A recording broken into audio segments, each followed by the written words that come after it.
نہ کریں. آپ کو میں کچھ فیکٹس اینڈ فگر تاریخوں کے ساتھ دیتا ہوں زیادہ ایکسپلینیشن کے لیے.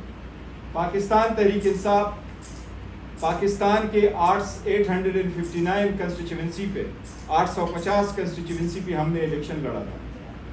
ہمارا مینڈیٹ چوری ہی صحیح، لیکن جو ہماری سیٹیں جو نوٹیفائڈ ہوئی تھی، جو ہم جیت چکے تھے، وہ ہماری سیٹیں ایسی تھیں کہ ہمیں 13 جنوری کو جو آزاد نشانات الاٹ ہوئے تو الیکشن کمیشن نے 15 فروری کو ہمیں آزاد نوٹیفیکیشن کا ایک نوٹیفیکیشن کیا کہ یہ آزاد کینڈیڈیٹ. ہم نے 3 دن کے اندر الیکشن کمیشن کے سامنے ہم نے نوٹیفیکیشن سارے ایفیڈیوٹ سبمٹ کر کے سنی اتحاد کونسل کو ہم نے جوائن کیا. سنی اتحاد کونسل کا ڈاکومنٹیشن 772 پیجز پہ مشتمل ڈاکومنٹیشن ہم نے فائل کیا، جس کی تعداد یہ تھی: نیشنل اسمبلی کے 86 M N As, Punjab assembly کے 107 ایم پی ایز، کے پی اسمبلی کے 90 M P As, Sindh assembly کے 9 ایم پی ایز کی ڈاکومنٹیشن فائل ہوئی. نیشنل اسمبلی میں یہ نوٹیفیکیشن کے خلاف کسی نے ریپریزنٹیشن الیکشن کمیشن میں فائل نہیں کی.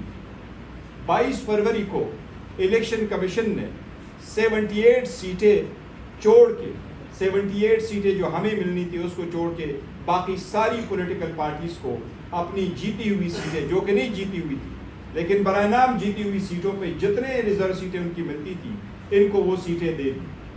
باقی سیٹیں ہماری تھیں.